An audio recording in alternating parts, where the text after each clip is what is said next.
So welcome to this Fairground jam, where we discuss the newest features on Fairground and everything that is happening. And this week, of course, is about governance. Probably most of you guys that are coming here have participated in our governance incentive. And before talking about the incentive and everything, it's very important to understand the importance of governance for Vega. There are other protocols like Bitcoin, for example, where the role of the community is not too important. Bitcoin is just doing its thing, and no one really need to do anything. But for Vega, it's not really this way. And the community has some very important tasks that would not be able to run the protocol without it. Klaus, what are the most important things that the community needs to do governance on Vega? Well, essentially, the community is doing in the end all the decisions. So we are not the decision maker in Vega. In this, we are completely decentralized. So the community is highest level decision-making body, and once we are fully live, all decisions are made by the community. So in this, it's all decisions regarding Vega. Most important probably is when we start trading, we will start with training wheels. So there will be limited amounts of money you can deposit. So if something goes catastrophically wrong, nobody loses 100 million in the first week that we start. And the decision when we turn off the training wheels and start training for real will be a community decision. So this will be a governance vote by the community to say, now we run with training wheels long enough. We now have the faith that we can go full scale and turn everything off. And then we'll have Vega fully live. So that's not our decision. This is in the end a community decision. There's other classes, so there is votes on governance parameters, which is in a way changes the constitution. So for example, there's a minimum amount of stake you need to have to make governance, propose a governance change. And that amount can be changed also by a governance vote. So all the ways that governance votes are actually handled is the parameters are again community votes. There's market parameters, how are markets defined, how long can auctions be, liquidity related.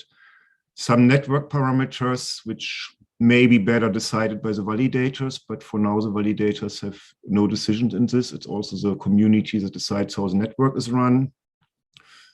Important for delegators, the entire validator and reward scheme, all the parameters, like what amount of fee goes to validators, what goes to delegators, that's also changeable by governance parameters. I think one thing people remember, we already had a vote on a delay parameter. So we have a function that's a reward for validators, and the delegators can be paid out with a delay. And the idea behind is because we don't have slashing, this way we can have a soft slashing. If a validator misbehaves, then 3 weeks of salary can be gone. Then we realized at the beginning of the network that doesn't actually make a lot of sense, but since it was already fully decentralized, we couldn't change this ourselves. So we needed to call for a governance vote. Can you turn this delay period to zero? If the community then at some point has a feeling we need to have more punitive measures against bad validators, then they can increase this period again, and then we have more means to punish validators that really don't do their job. And yeah, that's essentially all the classes that come to mind right now. But in the end, it's everything. So the community will run Vega, we will provide the software, but you guys will decide everything. And this even sort of open form proposals that if something is not a fixed parameter, but someone just said, can someone please implement that feature? You also can have a vote on this. And that's, of course, not automatically enforced, but of course, a strong hint for us to do it. And there was a very comprehensive summary. Oh, Chris, you said something I haven't introduced, by the way. Chris, I think it's the first time we are together on a Fairground Jam. Chris is our developer advocate, and of course, given how close this incentive was to developers, because it actually, you guys had to run some scripts. So script here he is. Sorry for interrupting you, but yeah, I was just saying, you know, it's a brilliant intro, Klaus, and let's not forget the validators themselves are going to be elected to be part of the network, and not just given up by some random people in the street. They are going to be elected, and people will penalize them, as you mentioned, but also suggest new validators, remove old validators who are not performing, etc. So it really is a decentralized system. Cool. I think we just quickly start with the raffle, and then Chris, you can show people a bit about Gitbot and explain them like more of the scripts, maybe also some of them that people haven't looked into yet, because in the incentive it was just about like creating a freeform governance proposal via script. But if I remember correctly, there's 2 or 3 other scripts as well. And then I would say, given that this incentive was on governments, we can go through some of the network parameters, and we have Klaus here, and Klaus maybe can give some examples why people would like to change these network parameters and in what kind of context this might make sense. Let me quickly share my screen, and I quickly explain how I do the raffle. Actually, the way we are doing it now, I think, Klaus, we had this discussion. It's not really a raffle because it's 100% deterministic, reproducible. Yeah, but still it's random. So like we still cannot explain fake it in any way. So what we did is that Chris gave me the list of people that actually completed the incentive. So you guys hopefully are on this list if you have done everything correctly. The way it works is that your Twitter handle, which is here, is linked to your public key, and the public key, we can see what it does, and if it submitted a freeform governance proposal, if it proposed a change of a governance parameter and voted on another proposal, then you end up in this list. And the winners are determined with like the following formula. So what happens is that we use the utility function sort minus random. So you give it a list, and as a random source, basically that Klaus knows all these things much better than me, but like these random number generators, they need a starting point to decide how they do random stuff. And we use the file itself. And if you at this very moment go to Fairground WTF and click on the link for the latest incentive, you see the list of everyone who is qualified, which is the list here. And after we have like randomized this list based on as random source using the file itself, we cut off the first 200 people, and everyone who now will be in this file winners.government gets 25 Vega token, because we give away 5,000 Vega token this time for 200 people. And if my math is correct, this should be 25 for everyone. Klaus, is this correct? Probably. If I knew how to compute, I wouldn't have done computer science. This is the list of winners. I will slowly scroll through it, and I will also publish it tomorrow on the website. It will probably take me like around a week to upload everything on rewards.w.fairground.wtf. There will always be an announcement on Discord. And if this is not your first incentive, you're probably well aware of the process. You will receive a claim code, and then you can redeem your Vega tokens. And I think there's 3 years of expiry date on these claim codes nowadays. So yeah, this is the list. And congratulations to everyone. And of course, like also big thank you to everyone who took the time and helped us to make our, do the testing and learn how to interact with Vega on a deeper level. I think, let me see if there's any questions on the chat about that. Otherwise, I'll just publish the list tomorrow. And yeah, it's random but reproducible. So we got one comment. I personally learned a lot from the governance incentive. One thing missed, in my opinion, is how to do it with a local wallet. I set up everything locally, but I got a series of dependencies problem and did not know how to redirect the reference to the directory tree. That's actually a good question. Maybe I can hand over to Chris. You can show Gitpod and then maybe can explain a little bit what to do when people want to run everything locally. Gitpod, of course, is extremely convenient because you can just run it from your browser. You don't need to set up everything. But yeah, maybe you can give a...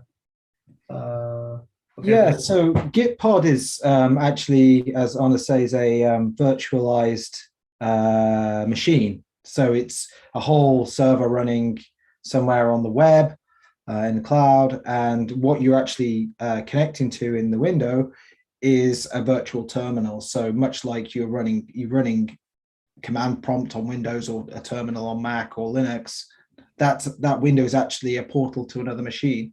So the problem with running a local wallet is that there needs to be a way for that remote machine, which is based, I'm guessing, AWS or Google somewhere, needs to be able to talk to your local machine. And Gitpod is great. You know, I'm a big fan of that as a learning tool, and we suggested, because this was quite a first dip into people using the scripts, and people who are perhaps not coders naturally might want to learn how you can do this through the API. We suggested Gitpod because it's one click, it boots up the environment and sets up quite a lot of the things you need without getting too bogged down with cloning repos, etc. The disadvantage there is, like you mentioned, thank you for this question, that when you try and run it with a local wallet, it just cannot connect from Google to your home machine. Probably there's a firewall in the way or something like that. So when you're at that point where you're like, oh, okay, I want to run these scripts locally, do what Chris does, which is actually get the code itself from the GitHub repo, which is located the same place that I think you can see in Gitpod, which is github.com/Vega protocol /sample-API-scripts. I can show a little bit of that in a little bit. And you clone that information down to your machine, and then you can run it locally if you've got Python installed. So there's a series of dependencies that you'll need if you want to run it locally, but I much prefer this because A, you've got the code on your own machine. You're not dependent on some hosted service somewhere. You can control all the files and save them locally, so you can effectively have ownership of those files rather than it being virtual. And you can connect to your own local wallet that you've been running or in previous incentives, etc. And it's more real world. Plus you can code up your own things. And I just find it a bit more responsive. But if it's your first time and you're just trying to literally get in there and start hacking around, Gitpod is really wonderful for that. But as soon as you start reaching those edges and thinking, okay, how do I do this with a local wallet? What additional features can I add? You can run Visual Studio Code locally, which is a free application, or any text editor just to edit those files. And all you need is Python, and I think there's a requirements file that you can import when you install Python, and that will get you the files you need, the requirements you need to run these files. So hopefully that answers the question. It's just literally that the cloud server cannot talk to your local wallet because obviously it's local to your machine, and there's probably a modem or a router in the way that has a firewall deliberately stopping that connection. There may be a way to route that, but I don't think out of the box Gitpod will let you do that again for security. Can you quickly show like one way our sample scripts, and then maybe we can see the network parameters, and then Klaus can explain us. Now we have learned in the incentive how to change them, but Klaus can then tell us why we want to change them. I think you need to give me screen sharing permission.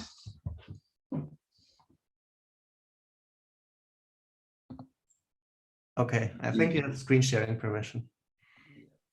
I thought that AI is smart enough nowadays, and with your hacker cap, that was already clear.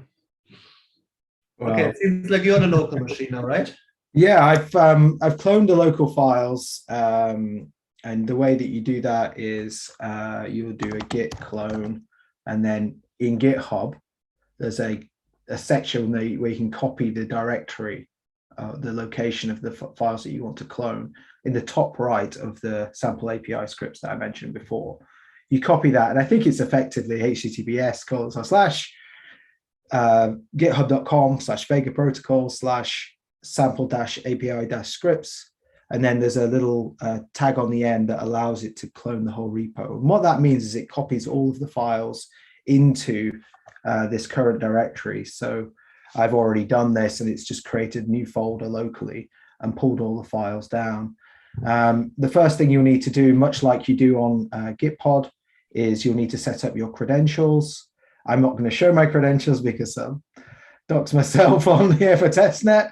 But yeah, you edit the credentials template, copy it, and save your credentials and where your wallet is. So either hosted or local. This would be exactly the same as Gitpod, and where previously you would hit this problem where it would say cannot get to host, etc. And you're trying to configure things on your local machine. What you need to do is just put localhost appropriate. The wallet has actually suggested that you use there. So in this different folders that you get back down, there's a bunch of things you can do. It's really great. You can start doing basic GET requests, so getting network parameters, which we mentioned before. So if I do something like Python 3 and then do get network parameters, I think it's the same, get Python, this should print out all of the different network parameters that we were talking about just now. Klaus mentioned some of the protections that we've got in. We've got other things like the maximum votes that you can give for spam protection. On testnet, the epoch length is in fact 2 hours because it's sped up so that we can have more fun on the Fairground. On a mainnet or another system, that probably will be at least 24 hours. Again, first question for Klaus. When do I as a community want to change the epoch lengths?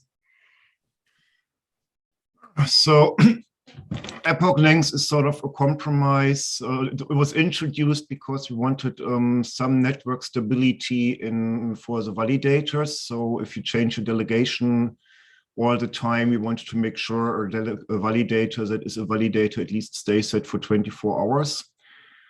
If the community says, I want to get my rewards every 12 hours because I'm impatient and I need the money now, then they can propose to change it. If we say that's too short, we can live with 10-day epochs. We are patient people. So this is actually a parameter that is has relatively little impact. It's more than when are all the reward things calculated, when are certain calculations done in changing validators, in getting out.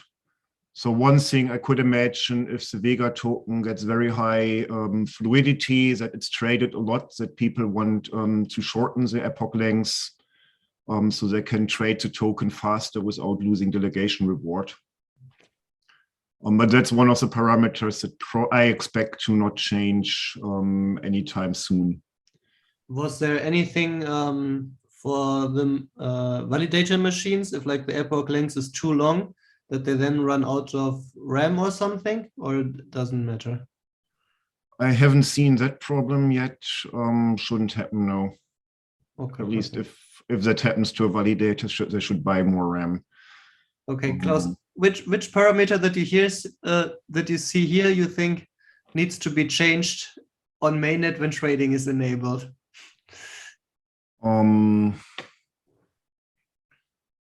So one thing that I could imagine, you're moving pretty fast. So for example, validator delegation minimum amount could change if the Vega price changes. So if, say, everything goes right and one Vega is at some point worth $1 million, then the min amount may be a little bit high because it then represents way too much money. So this is something that I expect the community has to adapt once in a while to the real world Vega value. The other thing that we already had a bit discussion with the first vote on governance proposal, net required participation. So how many people have to participate for a governance parameter to change?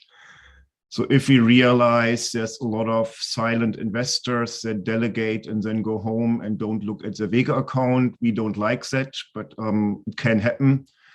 And then we may have trouble getting to the required minimum participation. So then when we see this is starting to happen, that we have a lot of people that don't participate in votes, then we need to decrease the minimum participation to make sure we can actually still change things. Which means like there was one vote where probably we need to do a lot of reaching out and help people to actually vote for this, because like it's a vote to vote down the minimum. Yeah, but it's something like, we... if it would be 95%, like basically the network would be not useful anymore, right? Because you would never get 95%. Yeah, so this is why if it's set to that level, everybody should vote no. Yeah, that's true. I see here that make a lot of sense that they may change depending on how the environment changes, market price of Vega, the participation of delegators. Okay, so it's a tech angle for Wall Street. They can buy 95% of all Vega tokens and then vote to participation to 95%.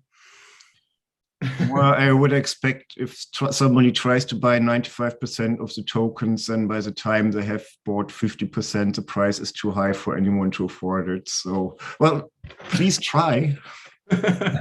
Yeah, and delegated proof of stake gives us that issue, doesn't it? You know, you mentioned before where if lots of people buy tokens and then they just delegate them and forget about them, that's not great for Vega, because it is a utility token. We want people to, in fact, get hold of these, whether it's through rewards, through earning and learning, or in fact just buying them, so that they can actually participate in a software network. I mean, you know, I'm looking at this in a utopian way. I'm a software guy. I love this technology, but you know, the way that people act in real life and the way that people govern things, as we've seen with a lot of the DAOs recently, there's been a lot of controversy around how they're controlled, etc. We want people to really participate and think about, hang on, what does this mean for the network? What does this mean for decentralization, and become more educated in governance for a network like this? And that's absolutely right, Klaus. You know, I would hope that if someone got to 50% holder of Vega tokens, that, you know, it's got a stake and value proposition which is just too high, so they wouldn't be able to claim the rest. But at the same time, people would actively try and block this, saying this is very bad because people are trying to centralize the system, etc. Yep. I don't think that's realistic. Plus, we still have VCs and some team people that probably wouldn't sell to someone who already has gathered a lot. We have anti-whaling for validators, so I don't think it's realistic that somebody buys up a large amount of the stake. And we could even, so there's a lot of things where you just need to run the system for a while and observe. That's why we have so many parameters that the environment can change. But one of them, which is not a parameter, but maybe a software option that we could enable and then have a community vote, would also, if you didn't touch your Vega account for a month, then slowly your rewards go down. So if it doesn't work, then we could give the community the option to say that active members are actually rewarded and inactivity is punished. So at least you should look into it once in a while to keep the high rewards. Or I don't know how good it is to pay people to vote. I think some countries had bad experience with that. Yeah, exactly. There's a conflict of interest there just a bit. One of the things we've been discussing internally, just related to testnet, was that some of the proposal min and max enactment times could be quite long depending on what you're doing.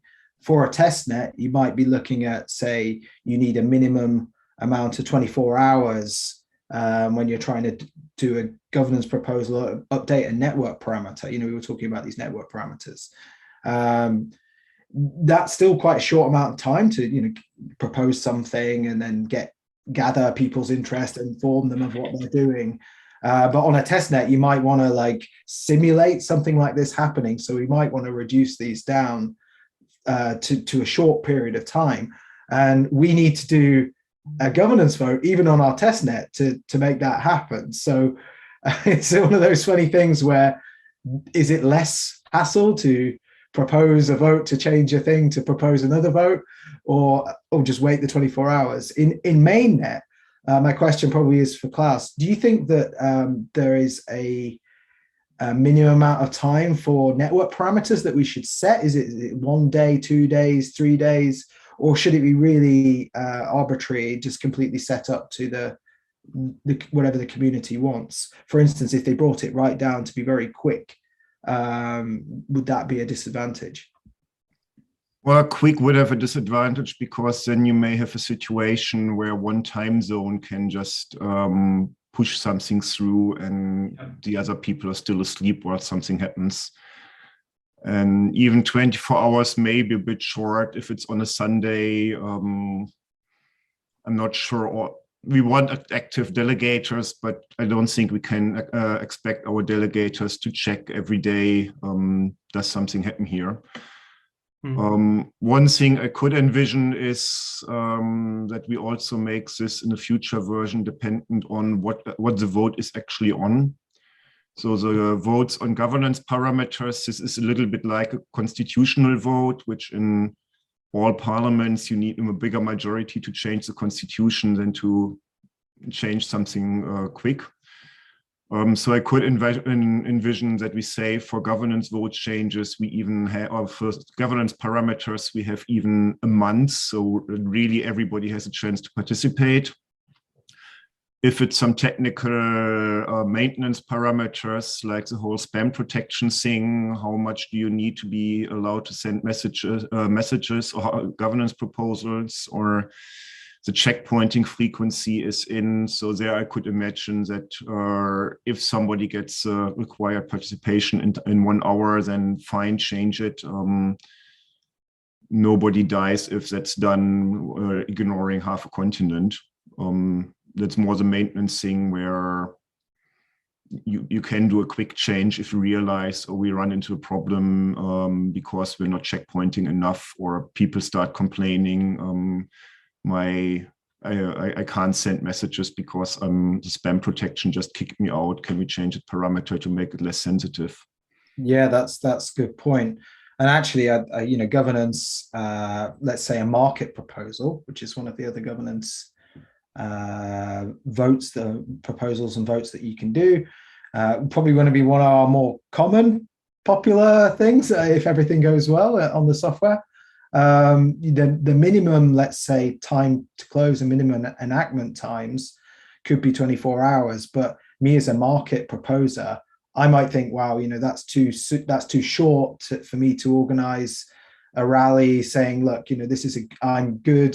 This is the market I want. This isn't my liquidity position. This is my back, substantial evidence to prove that I'm not a bad actor, and proposing that out into the community and getting them to actually vote on that. I can override that and say, the minimum is 24 hours, but actually I want it to be a week or a month or whatever, just so that I can actually make a case on the forums or wherever it might be that the community decide to moderate this sort of thing for market creation. So maybe I'm sort of answering my own question in the fact that I should override it if I think it's too short, but the system is flexible, that we have set a minimum potentially to start with the validators, and hopefully that is that's also probably something that changes over time. So I think it will be really frustrating if you turn on trading and then you need to wait a month until the first market start, because we have a very long minimum period.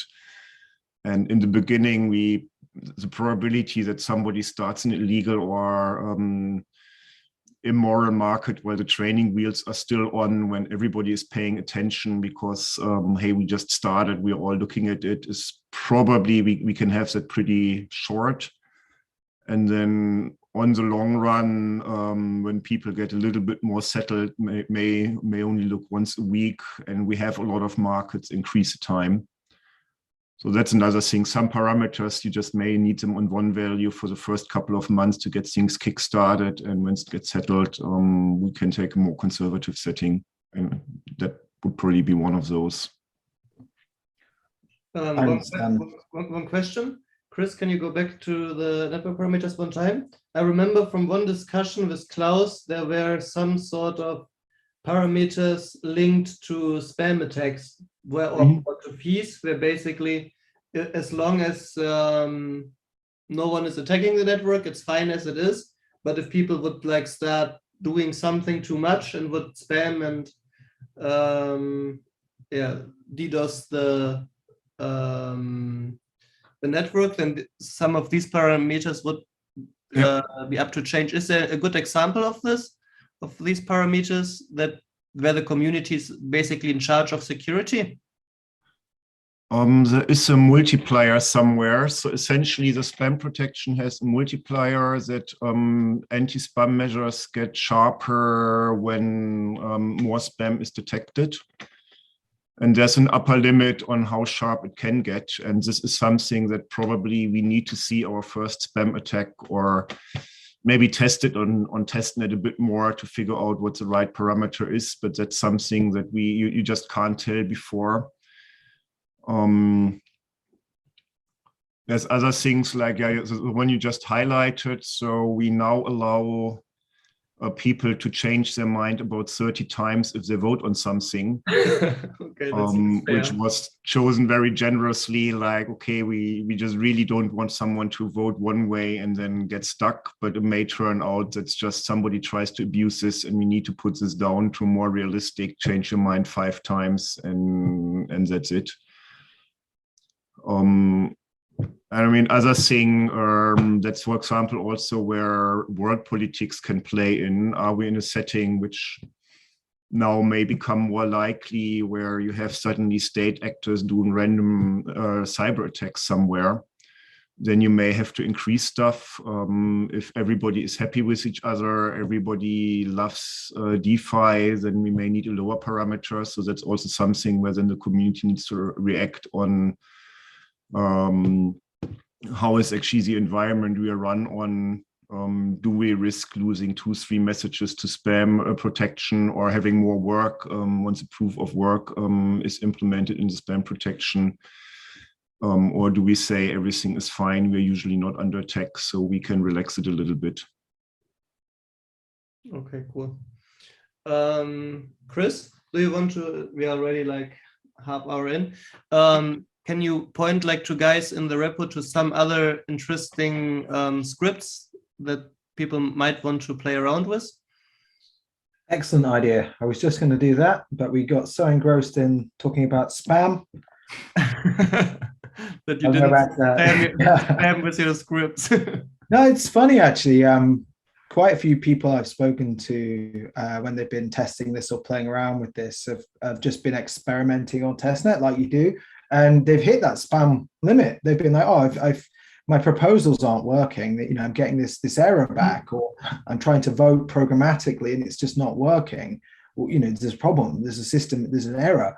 It's actually that they just hit the maximum number of proposals, or the maximum number of votes for one thing, as they've just been testing and playing around with, you know, changing things. So do watch out for that. You know, that's a very easy thing to go, oh, the system's broken, I can't submit any more things, but actually it's because you've done too much.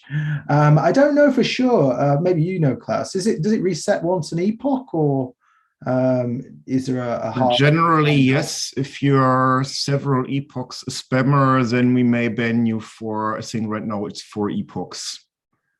So if you hit the spam limit, messages get blocked, and next epoch you immediately try again, then you may be blocked for a couple of epochs.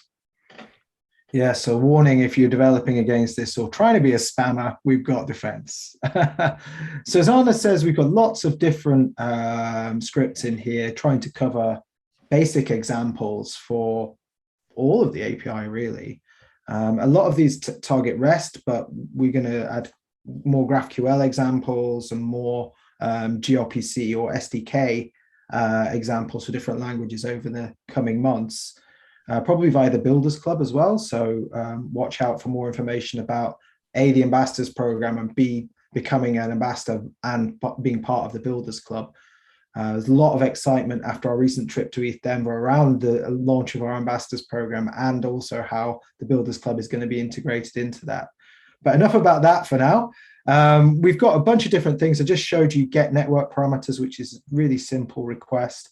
You can do lots of other things to do with governance. You've got 4 options here, actually. We've got propose free form, which we used in the incentive. Within that, I'll show you some of the scripts in a second. Propose markets, which is what we talked about before, which is probably going to be one of the most rewarding and interesting things that people will do.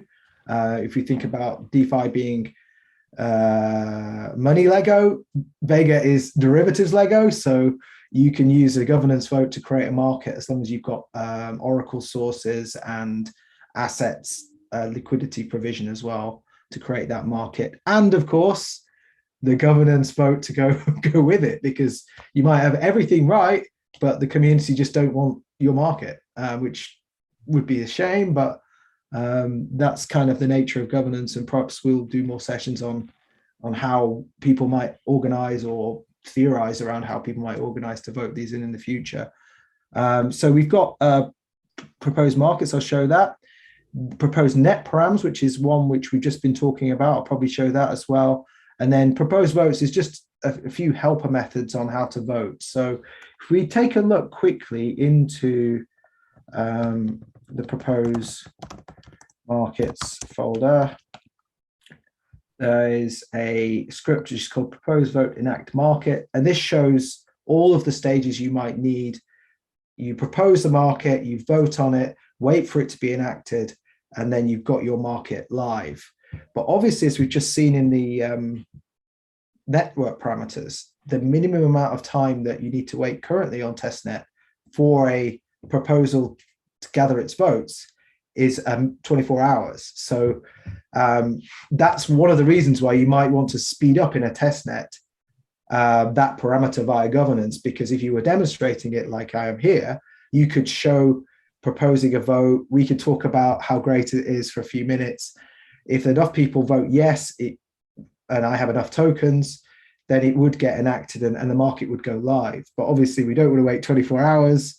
So in the future, what we have to do is we do these proposals, capture them on video, and effectively speed up time, come back after 24 hours, assuming people have voted on it, and then the market will be live.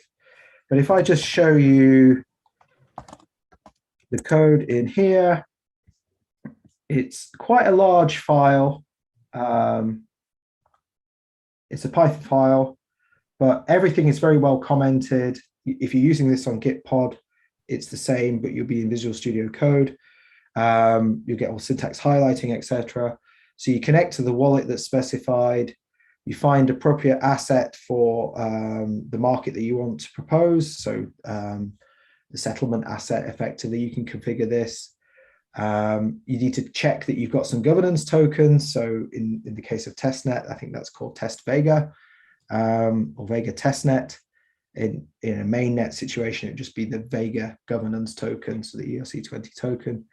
Get the blockchain time, and then this is where it's really interesting. You need to edit this proposal, and I'm sure the community will come up with visual ways, visual builders of configuring all of the different parts of this. I'm looking forward to seeing what people might build on top of this. At the moment, you will probably edit things like the code. So you might want to change this to be a different asset instead of BTC DAI if you were going to map it to Euro or something that we've got on testnet. And you would change some of the things to do with Oracle, but there's lots of information there that you can change. And then also, very importantly, you'll hear a lot more about this over the week, or if you were watching our workshop recently, you also have to provide a liquidity commitment. So one of the things that you need to do when you're proposing a market is commit some assets to get that started and provide some initial liquidity. Of course, you get rewarded for that, for being a creator and a liquidity provider.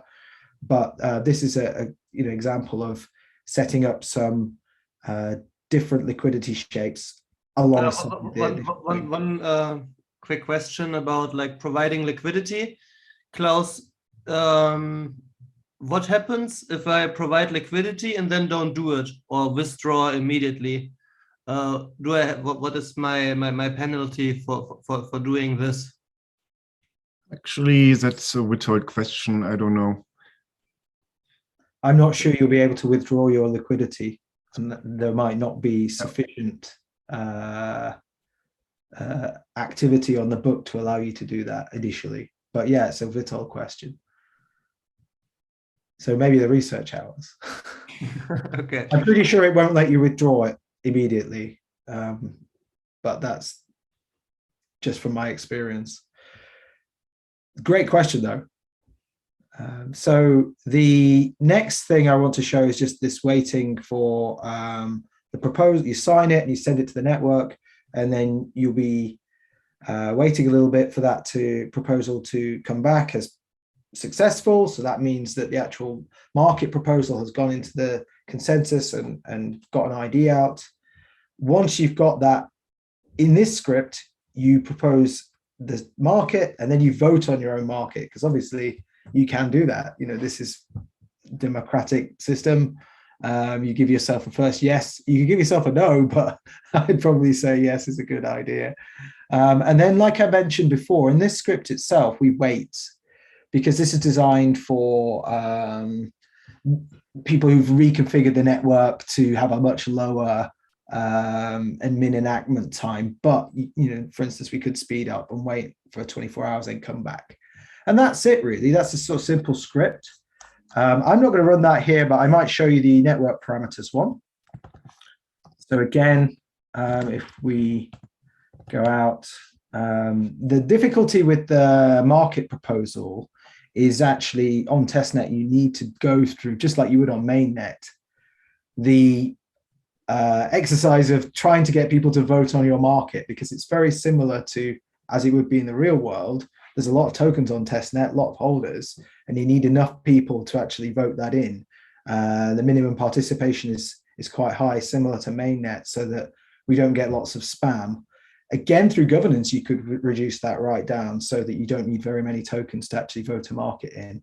And that's something that the testnet community could do, just so they could have more chance of launching markets. At the moment, it's still quite high. I personally would love that. So testnet users unite, reduce that limit right down so that I can produce more markets, but then you might get more spam. So it might not be such a good thing.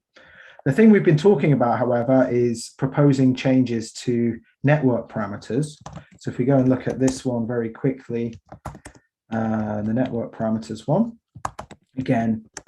By the way, while Chris is opening the script, you guys are obviously more than welcome to play around with Fairground and testnet any time of the day, no matter if there's an incentive running or not.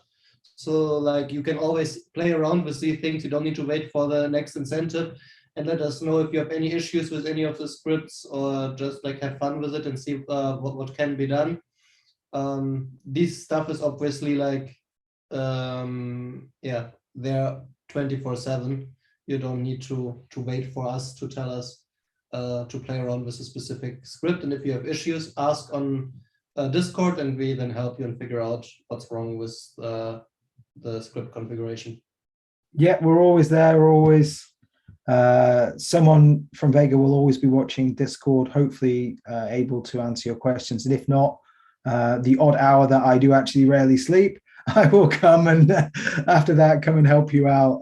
But we are, as I mentioned, launch the ambassador program, so there'll be even more people, technical or non-technical, trying to help out. And I love that, Anna.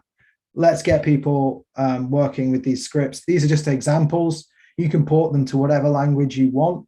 This is Python because it's pretty portable, operating system wise, and it's very easy to read, expressive with lots of comments. But a lot of these actions you can do in 2 or 3 lines in Go or Rust or JavaScript or whatever Ruby, whatever your favorite language is.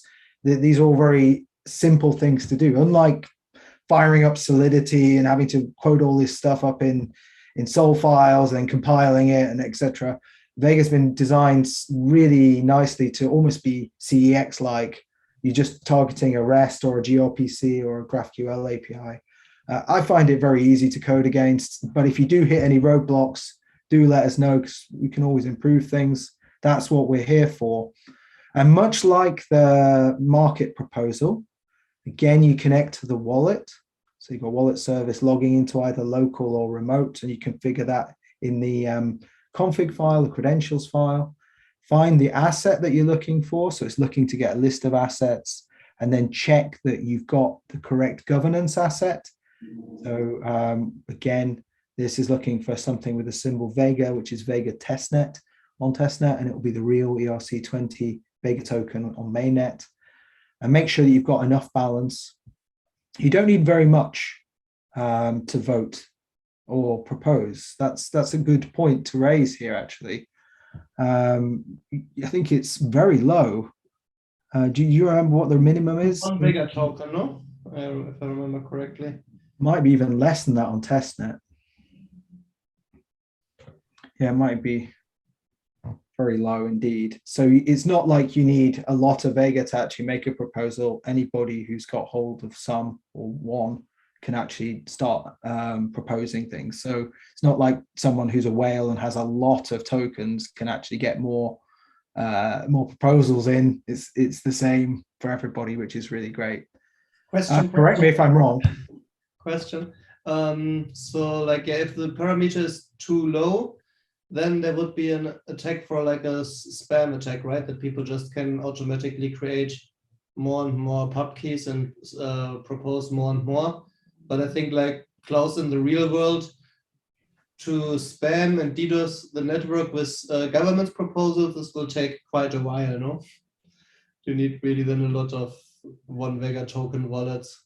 Well, there is a limit on per entity, and creating 1 Vega token wallets currently costs you a lot of Ethereum fees. So a little bit of Ethereum is also our spam protection. And I think there is a minimum amount of Vega you need to make a governance proposal. So if we find out somebody's actually trying this, we can increase this amount and just make it more expensive for them to create a lot of accounts. Yeah, on testnet, it's very, very low. I don't know what that minimum limit is on mainnet, or might, like as you say, it might be increased when trading starts to stop de-incentivize people to spam the network. But it's very low on testnet, so you can get into that situation, but it shouldn't be too bad. For blockchain time, again, we don't trust real world time. You always need to get the chain time. It's a decentralized system, and doesn't matter what the wall clock says. We need to sync with the current block, etc. When you're doing this, you actually set those times: a closing time, enactment time, validation time. I think in some of the videos that we've shared before, it goes into a little bit more detail about these. But basically, it's around the amount of time between when you propose the changes to when the votes close, and then how long the time after that it will be before that change actually takes place, and also the amount of time that it takes when you're validating the votes, etc. So the first two are quite important here, and we've set this is in seconds, and we've added quite a lot on, which is because the minimum amount is, say, 24 hours. So this is probably 24 hours and 10 minutes or something like that for closing time. But I could override this. So if, for instance, I mentioned earlier, if it was a market, I might want to say, right, the minimum is 24 hours, but I want to make it 48 hours or, a week or something, just so that I can go around and advertise my new market and say, look, this is good, it's all fine, I want to create it, it's a new experimental market, this is the reasons why. Or it could be that it's an improvement of an existing market with a different risk model or a different setup. It's a swap or an option when we support those. So yeah, you need to configure that, and it is in seconds here, so you do need to do a little bit of math. You could easily do some times X times Y times Z sort of situation, but we haven't done that here. And a network parameters update is this proposal. So you propose this JSON here. Again, this is just copying in the times before, and actually it is to update a network parameter and change a key to a value. And what we've done up here is we've just linked two variables. So in this proposal, we want to try and propose a minimum enactment of 2 minutes. So this goes back to what we were talking about before, where at the moment it's 24 hours, but actually we might think proposing a new asset. So it might be some kind of wrapped GameStop or something like that. We found a new asset source and we've got it available on ERC20. So we might want to propose a new one of those. And we don't want to wait 24 hours. We just want to get them in. So we would first do this proposal. We want to change the minimum enactment time to 2 minutes, 0 seconds. And you can propose any change on any of the lists that I showed you when you get the network parameters. And we also will publish, I think we already do publish a list of them on our docs. And there's an opportunity for people to actually make this, again, more interactive, a web app that shows, or a D app that you can run that shows what the current parameters are and maybe tracks over time. So if these things have changed, you can maybe see that at the beginning of the network, it was short and then went long, and then people have pulled it back. And there's a lot of data that you can do in a transparent system like this that you just wouldn't get hold of in a centralized exchange. And maybe you could go, oh, why did that change? Or it's interesting to see as the network's matured, these times have got shorter because it's more trusted. So without going on too much about that, again, you propose this change and you sign it using your wallet. And if you have this parameter propagate set to true, it will also submit it into the network for consensus and inclusion in the next block if it's successfully formed. And then we wait again, and we wait for a while until this is actually enacted, or sorry, it's accepted, not enacted, which shouldn't be too long in the case of testnet. Then obviously, again, like a market, we vote yes on it, and then we can wait for a long time, 24 hours, for this change to be made. And then if we did an asset proposal, it would then only need to wait 2 minutes. So what I can do actually is I can try and run that. I'm not sure I've got enough tokens, but we shall see. I probably do. Let me just go out a directory. Anna, have you tried proposing a network parameter change before? I use console for that. Oh, you cheated. Yeah, and there's already like a little bit of a front end. It shows you the current one and what you want to change it to. I don't have enough assets, so with the key that I've got selected, I can't actually do this. But if you did have deposited Vega into the correct wallet that you have specified, you would be able to actually vote on that. That's simply because I haven't configured that before this. Which is a shame, but I don't want to show my wallet username and password right now. I can maybe stop sharing and go and change that. But yeah, you would effectively change that parameter, and I would then have to go around and gather votes from the community, just like you did on console. It's the same thing. Perfect. So if I wrap up quickly, we've got some other different proposal things you can do. In propose votes, you can do manage proposals, which just sort of shows you, your proposals that you've made. So programmatically, if you wanted to look at listing all proposals, you can do that for a market or for a particular asset, etc. And then you've got specific details on a proposal. And then this one at the bottom is commonly used by me when I'm writing governance things, which is looking at like my party or parties is for more than one public key or Vega key, as we call them. I might have a script which knows an array of those and just goes, looks and sees which different, what the status is of all my proposals, etc. Again, this can be easily ported into JavaScript or any other language. These are just the REST examples. I'd strongly recommend people look at GraphQL if they're doing a web app. That's really, really rich and great regarding the amount of data that you need to send across the web. REST is fine, but with GraphQL, you also get streaming. So you can listen to events and listen to proposals in real time. So you don't have to do the looping that I showed in the other scripts. but please feel free to play around with this and improve it. This is open source, so if you've got more scripts that you want to add in, please do send me a PR or send the team a PR, and we'll have a look at it. Again, you can look at all kinds of other examples like submitting orders, amending orders, and doing liquidity orders as well. So something that will come up probably in the near future is all about how to submit liquidity provisions, and that is in submit liquidity provision. And there'll be more examples there. So there's a few different simple examples. And then there's some in the examples folder that I've done here, which are the ones that you'll be able to download. So the simple ones, the ones that I showed in the workshop at ETH Denver, and you can watch that live stream, hopefully played back, and that will show you how to do things like listing your liquidity provision orders. So effectively market making, etc. How's that? You happy? Hopefully you are. Yeah, Gitpod is great, but please do check out the code. If any of you are struggling with the commands that you need, just shoot me a message on any of the channels in Discord, and I'll put the guide there. But you can also go into the repo. It should show you what to do.